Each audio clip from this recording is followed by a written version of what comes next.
Hi, I'm James Schillinglaw for Insider Travel Report. I'm here, as always, in December in Cannes at ILTM, and I'm here with Jeanette Ho, who is the, say your title again?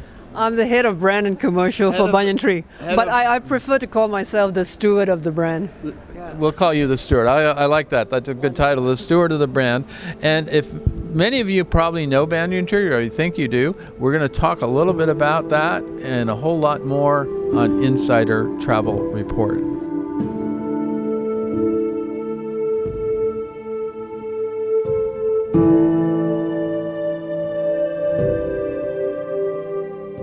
Jeanette, first of all, great to meet you here. You're here. This is one of the busiest ILTMs we've ever had, right? Yes, absolutely. I mean, it's just bustling, and there's so many people around, but it's incredible. You can feel the energy. There's a lot of energy here, and in the press room too. We were trying to, get through all the people there. That it's getting more and more crowded. But let's talk about Banyan Tree now. How many properties does Banyan Tree now? I think you just got to 100, right? Yes, for the group we're just up to 100. We just opened our homecoming property in Singapore, the Mandai Rainforest Resort by Banyan Tree. So that's a truly special milestone for us. That's great. And we just wrote about that actually. That it seemed because this was a place where you're coming home because you're headquartered in Singapore, right? Yeah.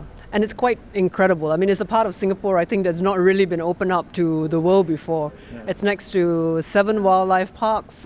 From there, you can see some of Asia's, I think, oldest rainforest. And you have a resort there that's really not built next to a rainforest, but it's part of the rainforest. Right. So as you see the landscape that's around it, the forest will over time regenerate and kind of reclaim the entire building. Well, I heard about this, and I felt we have a column on new hotels, but this one I gave its own spot because I thought it was a very interesting proposition of what it was, and it also was your 100th hotel. And now talk about where did you start? You started in Thailand, though, right? We started in Thailand, in Phuket. So our founders, actually, about 40 years ago, they fell in love with Bang Tao Bay in Phuket. And they bought this piece of land, which was actually a ruined piece of land from a reused tin mine. Oh, wow. So they took 10 years, really careful tendering and loving care for the land, and they rejuvenated it into what is today a very lush Banyan Tree Phuket. Okay, and how many properties do they have in Phuket, or in just in Thailand in general? So now Banyan Tree Phuket is really, it's a thriving Laguna Phuket area. We have 5 properties there. We have over, I think, 6,000 people with us. We have schools and colleges, and we have programs and a huge community around Phuket with us. And then beyond Thailand, where else are you? I know the one that I have been experienced is the one in Mexico, because we would go to the ILTM in the old days in Mayakoba, and it's still there, the Banyan Tree in Mayakoba, right? Yes, the Banyan Tree in Mayakoba is still going strong, and now we have quite a broad portfolio there. One of the latest Banyan Tree projects that we've actually extended the brand to is called the Banyan Tree Vea. So it's taking our DNA of sustainability, taking our DNA of well-being, and really pushing much deeper into well-being. So it's the whole concept is around transformative well-being. So, yeah. Yeah. So one of the things that Banyan Trees are famous for is like spa and wellness as well, right? Yes, our Banyan Tree Spa. I think the brand was known as a pioneer in the tropical garden spa, but we've gone a lot beyond that. So now our idea of well-being follows 8 different pillars. So everything from being connected and nutrition and movement. And it's something that you can take home with you. So not just when you're at a Banyan Tree, but after you've gone to the spa, after you've gone through all of our different connections program and all that, then it's a well-being concept that you can take home with you. Yeah, and absolutely. And the other thing, if no matter where you are at a Banyan Tree, there usually is a pretty good Thai restaurant, right? Oh, you do know the Banyan Tree brand very well. So yes, Saffron is actually our signature Thai restaurant, and it's very special for us because it's the roots of the brand. Well, it's in the only time I could get great Thai food in Mexico. But so we do have the Thai festival in Mexico every year as well. But it's really a feature for us to showcase a lot of the Asian wisdom. Right. So the brand is very much into bringing the wisdom of nature into all of our different experiences. So it's from the different seasons, why would you only enjoy a beach resort when it's sunny? Because in the tropics, it actually rains very often. But monsoon can in itself be absolutely incredible and beautiful when it comes to nature. So we design a lot of our experiences, design a lot of our hotels to really take advantage of this wisdom of nature that's there. And part of this wisdom of nature is really the food that comes with it, the nutrition that comes with it. So all the herbs that are growing, all the natural ingredients that you get around you in nature, that's what we bring and introduce into Saffron and into our F&B. It's a marvelous restaurant, and I really enjoyed it. So where else are you? So you're in Asia and Thailand, now in Singapore briefly? We have quite a wide portfolio in China. So in China, you see us in the mountains and the hot spring areas, a couple of beach areas, some of the cities as well, but a lot of cultural heartland of China as well. One of our most, I think, a property that actually a lot of people from US or from Europe are very interested in is on the Tibetan plains. So our first two properties, Banyan Tree Ringa and Banyan Tree Lijiang. And I think what's special is that we work with the local Nazi community. The Nazi community is a minority tribe. They are actually the last tribe that actually has a pictorial writing system that is still in use. So John Dao is a gentleman. He's one of the last, heirs of the Nazi tribe.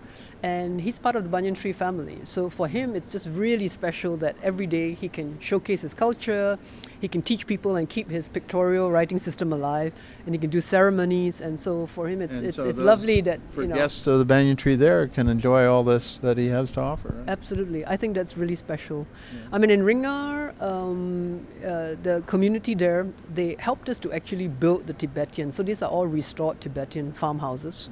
And so the Tibetan farmhouses, instead of having your typical room numbers in a hotel, you actually have the names of the families that help us to restore these Tibetan farmhouses. I had no idea you had this kind of cultural thing in Tibet. That's amazing. Yeah, it is wonderful. And because the community members work with us, so we also take them out to visit the family.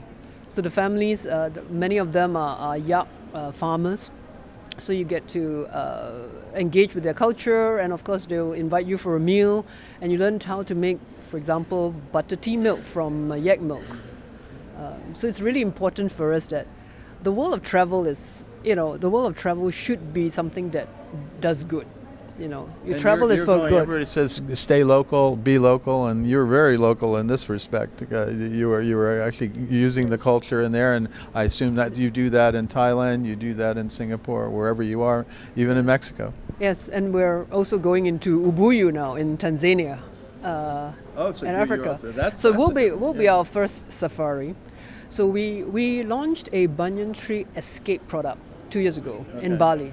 And the idea of a Banyan Tree Escape is to take you so much deeper into nature, into the wild, into nature. So there's this certain call to adventure. There's this certain idea about rewilding your soul. So in Bali, it's in the middle of the forests in Bali, and it's among the treetops. So when you wake up in the morning, the birds are around you. And the little village that is close by to the resort, the chef comes from there. The whole community is there with you. And so they'll cook with you, they'll stay with you. So it's really living in the heart of a community with us in the escape. So Ubuyu is very similar. It's in Ruaha. So Ruaha is not the Serengeti. Ruaha is actually a really untamed part of Tanzania.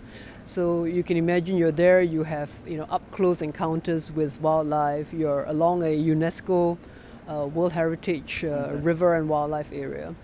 It sounds like so many different experiences you can have at different banyan trees around the world, right?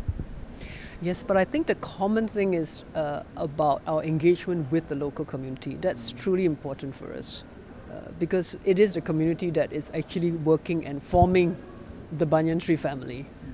Now, for all our travel advisors, we go out to about 125,000 travel advisors in the U.S., and many of them are here, the luxury sellers.